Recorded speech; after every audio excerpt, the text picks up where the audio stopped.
켈러의 고통에 답하다 라는 책의 고난이라는 풀리지 않는 수수께끼라는 챕터의 글을 읽어드리겠습니다. 고통을 위로하고 처리할 만능 열쇠 같은 건 없었다. 내 아픔이 그분의 아픔이 되다. 세상은 강력한 하나님을 원합니다. 한치의 실수도 없이 명령하신 것을 따르면 축복과 성공을 허락하시는 하나님을 기대합니다. 욥의 친구들, 예수님 시대의 바리새인들, 그리고 루터의 말을 빌리자면 중세교회의 대다수 지도자들의 마음가짐이 그랬습니다. 그런데 성경의 메시지는 십자가의 연약함과 고통, 죽음의 하나님의 성품을 드러내는 가장 심오한 계시가 담겨 있다고 말합니다. 욥의 친구들은 마음먹은 대로 만사가 술술 풀리면 제대로 살고 있고 하나님이 기뻐하신다고 판단하신다 생각했습니다. 반대로 일이 잘 돌아가지 않으면 그릇되게 살아서 주님께 버림을 받았다고 확신했습니다. 그럼에도 불구하고 욥이 겪은 극심한 시련은 주인공의 됨됨이를 바꾸는 데 그치지 않고 하나님의 속성을 더 없이 심오하게 드러내는 통로가 되었습니다. 예수님 당시의 종교 지도자들도 다르지 않았습니다. 그들은 로마의 압제를 단숨에 물리치고 이스라엘을 정치적 독립으로 이끌 근사하고 한눈에 알아볼 수 있는 메시아를 기대했습니다. 연약하고 고통당하며 십자가에 못 박힌 메시아는 도무지 납득할 수가 없었습니다. 십자가에 달려 죽어가는 예수님을 지켜보면서도 인류 역사에서 가장 위대한 구원 사건을 목격하고 있다는 사실을 결코 자각하지 못했습니다. 그러나 하나님은 오로지 연약함과 고난을 통해서만 구원을 베푸셨습니다. 예수님은 더없이 강렬한 방식, 사랑과 공의가 단번에 충족되는 방식으로 우리를 향한 은혜와 사랑을 보여주셨습니다. 스스로 죽어서 죽음 자체를 영원히 끝내기 위해 오신 것입니다. 연약함과 고통을 통해서만 속죄의 역사가 일어날 수 있는 것입니다. 우리가 흠투성이임에도 불구하고 하나님이 무조건적인 사랑을 베풀어 주셨음을 알고 있다면 바로 그 하나님이 우리가 혹독한 고통과 괴로움을 겪는 시간 동안에도 삶 가운데 동행하신다는 것을 알게 됩니다. 우리는 그분의 지체이므로 우리의 고난을 그분 자신의 아픔으로 여기시는 까닭입니다. 오늘 우리가 나눌 말씀은 마태복음 27장 32절부터 44절 말씀입니다. 나가다가 시몬이란 구레네 사람을 만나매 그에게 예수의 십자가를 억지로 지어가게 하였더라. 골고다 즉 해골의 곳이라는 곳에 이르러 쓸개 탄 포도주를 예수께 주어 마시게 하려 하였더니 예수께서 맛보시고 마시고자 하지 아니하시더라. 그들이 예수를 십자가에 못 박은 후에 그 옷을 제비 뽑아 나누고 거기에 앉아 지키더라. 그 머리 위에 이는 유대인의 왕 예수라 쓴 죄패를 붙였더라. 이때 예수와 함께 강도 둘이 십자가에 못 박히니 하나는 우편에 하나는 좌편에 있더라. 지나가는 자들은 자기 머리를 흔들며 예수를 모욕하여 이르되 성전을 헐고 사흘에 짓는 자여 내가 만일 하나님의 아들이여든 자기를 구원하고 십자가에서 내려오라 하며 그와 같이 대제사장들도 서기관들과 장로들과 함께 희롱하여 이르되 그가 남은 구원하였으되 자기는 구원할 수 없도다. 그가 이스라엘의 왕이로다. 지금 십자가에서 내려올지어다. 그리하면 우리가 믿겠노라. 그가 하나님을 신뢰하니 하나님이 원하시면 이제 그를 구원하실지라. 그의 말이 나는 하나님의 아들이라 하였도다 하며 함께 십자가에 못 박힌 강도들도 이와 같이 욕하더라. 아멘. 반갑습니다. 오늘 마태복음 27장 32절부터 44절까지를 중심으로 십자가라는 제목의 말씀을 함께 나누겠습니다. 예수님께서 로마 군인들에게 조롱을 당하시고 밤새도록 맞으셨습니다. 그렇게 아침이 되었을 때 십자가를 지고 골고다 언덕에 오르셨습니다. 그런데 한숨도 못 주무시고 밤새 맞으셨기 때문에 제대로 걸으실 수조차 없었습니다. 그런 상황에서 자신이 달려야 할 십자가를 직접 지고 걸으셔야 했기 때문에 예수님께서는 쓰러지고 또 쓰러지셨습니다. 그래서 구레네 시몬이라는 사람이 예수님의 십자가를 대신 지고 올라갑니다. 구레네는 북아프리카의 리비아의 한 성읍이었는데 구레네 사람이었던 시몬은 아마도 유월절 명절을 지키기 위해서 예루살렘에 왔던 것으로 보입니다. 구레네 시몬은 예수님의 십자가를 대신 지고 가야만 했습니다. 예수님이 무거운 십자가를 들고 갈 수 없었기 때문에 로마 군인들이 구경하는 행인들 중 하나였던 구레네 시몬을 지목해서 가게 한 겁니다. 물론 그 순간에는 모든 것이 우연인 줄 알았지만 그것은 우연이 아니라 하나님의 섭리였죠. 그러고 보면 북아프리카에서 예루살렘까지 유월절을 지키기 위해서 먼 길을 이동해 와서 예수님의 죽으심을 직접 목격했을 뿐 아니라 그 순간에 예수님의 십자가를 대신 지고 올라갔다는 건 너무너무 감격적이고 두고두고 놀라워할 만한 하나님의 은혜였습니다. 나중에 이 사람은 예수를 믿는 신실한 그리스도인이 되는데 그때 자기가 예수님의 십자가를 대신 지고 올라갔다는 사실이 평생 동안 얼마나 감격스럽고 감사했겠습니까? 그리고 나중에 구레네 시몬의 아들들은 초대교회의 아주 소중한 인물들이 됩니다. 우리는 자주 당장의 편함과 불편함에 너무나 예민합니다. 편한 것, 불편한 것, 부담스러운 것, 나에게 유익이 되는 것. 그런데 우리는 그런 것들보다 훨씬 더 많이 존귀함이 무엇인지를 생각할 수 있어야 합니다. 뭐가 존귀한 건지, 뭐가 하나님 나라에 속한 것인지를 생각하고 결정할 줄 알아야 한다는 거죠. 예전에 스머프에 관한 이야기를 많이 말씀을 드린 적이 있는데 스머프가 타임머신을 타고 미국의 한 집안에 들어갑니다. 스머프들은 나름대로 자기 집 주인을 돕는다는 명분으로 이런저런 일을 하지만 오히려 그것 때문에 일이 더 꼬이고 어려워지죠. 그래서 남편은 이제 그 스머프들을 내쫓으려고 합니다. 그때 아내가 당신이 내보내자고 하면 나도 동의할게. 근데 생각해봐. TV에서만 보던 스머프가 지금 우리 집에 와 있어. 이게 너무 신기하고 얼마나 놀라운 일이야. 어쩌면 지금 당장에 이 일이 잘 되고 잘 안 되는 것보다 훨씬 더 소중한 일인 것 같아. 이런 식으로 말하죠. 구레네 시몬도 그 순간에는 예수님의 십자가를 자기가 대신 져야 된다는 게 얼마나 소중한 일인지 전혀 알지 못하고 오히려 짜증이 났을지도 모릅니다.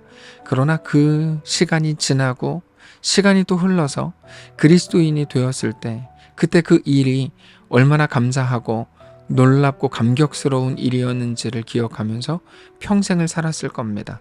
우리 앞에 있는 모든 거룩한 제안들, 사역들, 하나님과의 관계, 하나님을 사랑하고 하나님께 충성하고 하나님께 지금 이 순간 순종하는 일들이 지금 당장의 현실과 감정에서는 어떻게 느껴질지 모르겠지만 최소한 편하고 불편한 것을 기준으로 선택하면 안 됩니다. 그건 너무 어리석은 기준이 되는 겁니다. 어떤 것이 더 존귀한 건지, 무엇이 더 하나님을 사랑하는 결정인지를 생각하면서 우리의 걸음을 결정해 갈 수 있어야 합니다. 그렇게 구레네 시몬이 대신 십자가를 들고 골고다에 도착했습니다. 골고다는 예수님께서 십자가에 못 박히신 사형장이었습니다. 로마 군인들은 죄수들을 십자가에 못 박기 전에 그나마 고통을 줄여주기 위해서 모략을 탄 포도주를 마시게 하려고 했습니다. 그런데 예수님께서는 마시지 않으셨죠. 그건 예수님께서 이 땅에 오신 이유를 잘 아셨기 때문이고 이 땅에 오신 이유에 대한 그 모든 사명을 잘 감당하시기 위해서였습니다. 우리 예수님께서는 우리를 구원하시기 위해서 십자가를 지시는 것이기 때문에 고통을 줄이기 위한 포도주를 마시지 않은 겁니다. 하나님이 주신 사명을 온전히 감당하려고 하신 거죠. 그렇게 로마 군인들은 예수님의 옷을 벗기고 십자가에 못 박았고 예수님의 옷을 제비 뽑아서 나누어 가졌습니다. 33절입니다. 골고다 즉 해골의 곳이라는 곳에 이르러 쓸개 탄 포도주를 예수께 주어 마시게 하려 하였더니 예수께서 맛보시고 마시고자 하지 아니하시더라. 그들이 예수를 십자가에 못 박은 후에 그 옷을 제비 뽑아 나누고 거기 앉아 지키더라. 로마 군인들의 행동은 여기서 끝납니다. 그리고 나서 십자가 사형 틀과 좌우에 있던 사형수들에 대한 이야기가 나오는데 37절입니다. 그 머리 위에 이는 유대인의 왕 예수라 쓴 죄패를 붙였더라. 이때에 예수와 함께 강도 둘이 십자가에 못 박히니 하나는 우편에 하나는 좌편에 있더라. 예수님의 십자가 위에는 유대인의 왕 예수라는 명패가 있었습니다. 빌라도는 예수님을 유대인의 왕이라는 죄목을 뒤집어 씌웠지만 사실 그것은 단지 죄목이 아니라 예수님은 실제 유대인의 왕이셨고 더 나아가 온 세상의 왕이셨습니다. 그러니까 그들은 자기들도 모르는 사이에 예수님이 유대인의 왕이신 것을 기록했던 겁니다. 그렇게 예수님께서 십자가에 달리실 때 좌우편에 강도가 있었습니다. 그들도 예수님과 같은 십자가 사형에 처해졌습니다. 그렇게 골고다라고도 하는 갈보리 언덕에 3개의 십자가가 달렸죠. 예수님은 그 가운데 달리셨고 양쪽 좌우편에 강도들을 매달아 놓았습니다. 그런데 로마가 십자가 처형을 집행할 때 모든 사람들이 볼 수 있도록 성문에서 가까운 낮은 언덕, 거의 길가와 같은 곳에 십자가를 세웠습니다. 사람들에게 보여주면서 로마에게 잘못한 자는 이렇게 끔찍한 처형을 당한다는 것을 가르치려고 했던 거죠. 그래서 지나가는 사람들은 십자가에 달리신 예수님을 가까이에서 볼 수 있었는데 그들은 예수님을 보면서 욕을 했습니다. 지나가는 사람들뿐 아니라 대제사장들과 서기관들과 장로들도 함께 예수님을 욕하면서 저가 다른 사람은 고쳐주고 구원했는지 몰라도 자기 자신은 구원하지 못했다. 만약 지금이라도 십자가에서 내려오면 우리가 믿겠다라고 조롱했습니다. 뿐만 아니라 양 옆에 달린 강도들도 예수님을 욕했습니다. 모두가 예수님을 욕했다는 거죠. 39절입니다. 지나가는 자들은 자기 머리를 흔들며 예수를 모욕하여 이르되 성전을 헐고 사흘에 짓는 자여 너가 만일 하나님의 아들이여든 자기를 구원하고 십자가에서 내려오라 하며 그와 같이 대제사장들도 서기관들과 장로들과 함께 희롱하여 이르되 그가 남은 구원하였으되 자기는 구원할 수 없도다. 그가 이스라엘의 왕이로다. 지금 십자가에서 내려올지어다. 그리하면 우리가 믿겠노라. 그가 하나님을 신뢰하니 하나님이 원하시면 이제 그를 구원하실지라. 그의 말이 나는 하나님의 아들이라 하였도다 하며 함께 십자가에 못 박힌 강도들도 이와 같이 욕하더라. 그 사람들이 예수님을 욕한 이유는 무엇인가 하면 예수님이 메시아인 것을 전혀 알지 못했기 때문입니다. 그들은 예수님이 누구신지조차 알지 못했습니다. 물론 예수님의 양편 강도들 중에서 한 사람만은 예수님이 하나님의 아들이시는 것을 알고 결국 구원을 얻었지만 다른 모든 사람들은 예수님을 알지 못했습니다. 다시 말해서 우리 예수님께서 십자가에 죽으실 때 모든 사람들에게 인정을 받고 존경을 받으면서 장렬하게 순교하신 게 아니라 누구도 알아주지 않고 소중한 것조차 알지 못하던 사람들을 위해서 십자가를 지시고 그 대신해서 죽으셨다는 사실입니다. 그게 예수님의 십자가였고 우리에게 대해 완성하신 하나님의 구원이었습니다. 우리는 상대가 알아주지 않으면 내가 행하는 좋은 일이 가치가 없다고 생각합니다. 그런데 그렇게 볼 때 예수님의 십자가는 누구도 알아주지 않는 일이었습니다. 그러나 하나님은 그런 방식으로 우리에게 대한 구원을 이루셨다는 것을 기억해야 합니다. 우리의 가치, 우리의 존귀함은 당장 지금의 눈으로 지금 당장의 감정과 느낌으로 판단할 수 있는 게 아닙니다. 지난 주일의 말씀을 나누는 것처럼 우리는 자주 이 일이 가져다 줄 어떤 유익으로 인해 지금 가치를 판단하고 결정합니다. 엘리야라고 하면 이 가뭄의 때에 얼마나 맛있는 것으로 내 배를 채울 수 있을지, 사르밧 과부라는 사람이 얼마나 부자인지 이런 것들을 가지고 갈지 말지를 판단하는 거죠. 그러나 우리는 그런 것들이 아니라 오직 하나님의 말씀인가? 말씀하신 분이 하나님이신가? 그 한 가지만이 우리의 판단 기준이 되어야 한다고 말씀을 나누었습니다. 예수님의 십자가조차 그 당시에는 누구도 알아주지 않고 오히려 욕하는 게 전부였다고 오늘 본문이 우리에게 소개하죠. 그러나 그 십자가가 우리를 살리고 우리에게 대한 하나님의 구원을 이루셨다는 것을 사랑하는 성도 여러분 기억하셔야 합니다. 오늘 우리의 삶도 하나도 다르지 않습니다. 지금 당장의 눈으로 우리가 볼 수 있는 모든 현실에 대한 우리의 판단으로 우리가 모든 것들을 결정할 수 없습니다. 우리는 오늘 하나님께 속한 것만이 우리를 가장 존귀하게 하는 것이라는 사실을 알아야 합니다. 사랑하는 성도 여러분, 우리 앞에 여러 가지 길이 있다면 무엇이 나에게 편한가, 나에게 유익이 되는가로 결정해왔던 모든 옛 습관을 이제 내려놓고 오직 무엇이 존귀한 건가, 무엇이 하나님 나라에 속한 건가를 따져가며 우리 삶의 가치를 확인해 가실 수 있기를 원합니다. 그렇게 우리 삶을 하나님 앞에 내어드리고 하나님과 믿음으로 동행하는 거룩한 성도들이 되시기를 원합니다. 기도하겠습니다.